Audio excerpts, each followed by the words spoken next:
C'est pas la volonté de Dieu qui vient l'élément et le bien. Et ça n'est la kolinga nzambe ne tozoko ya na mabeto na bolamo. Et puis voilà, maintenant, le diable part demander Dieu pour qu'il puisse venir détruire son enfant. Il lui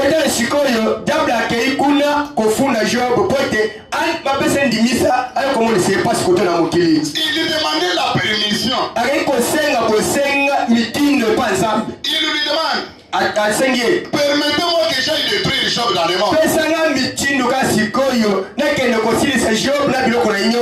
a commencé à briller Dieu. Dieu l'a dit, il peut tout prendre. Il peut faire tout sur Job.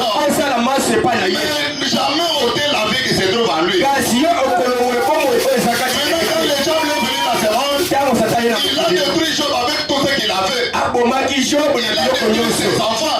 Il a détruit ses richesses. Il a détruit tout ce qu'il avait. Comment ça, Job tenait ferme? Lui gardait toujours la position vers Dieu. C'était une personne qui avait pris position pour Dieu.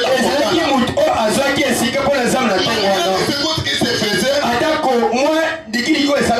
Mais est-il arrivé que sa femme puisse lui parler pour dire? Tu peux me dire ton Dieu est humain. Il va l'évangéliser quand il était arrivé à l'Antioche, il a trouvé les gens qui travaillaient. Il s'est adhéré, il a commencé à travailler.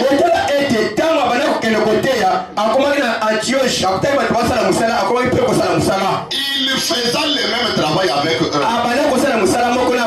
Et je pouvais lui dire, s'il était là, pour commencer, voilà comment placer Dieu dans la première position.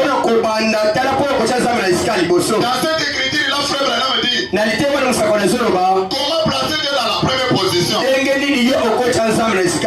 ta famille peut occuper quelle place? Si tu es marié, votre femme peut prendre quelle place?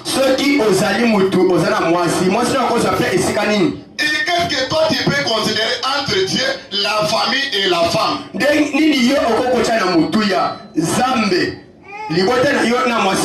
Que Dieu nous aide, si il sera là, nous allons parler de ça.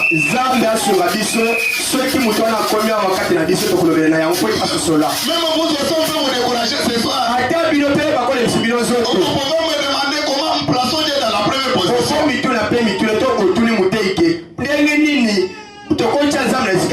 Je vous ai parlé d'Abraham. De quelle manière il avait pris position pour Dieu dans le monde?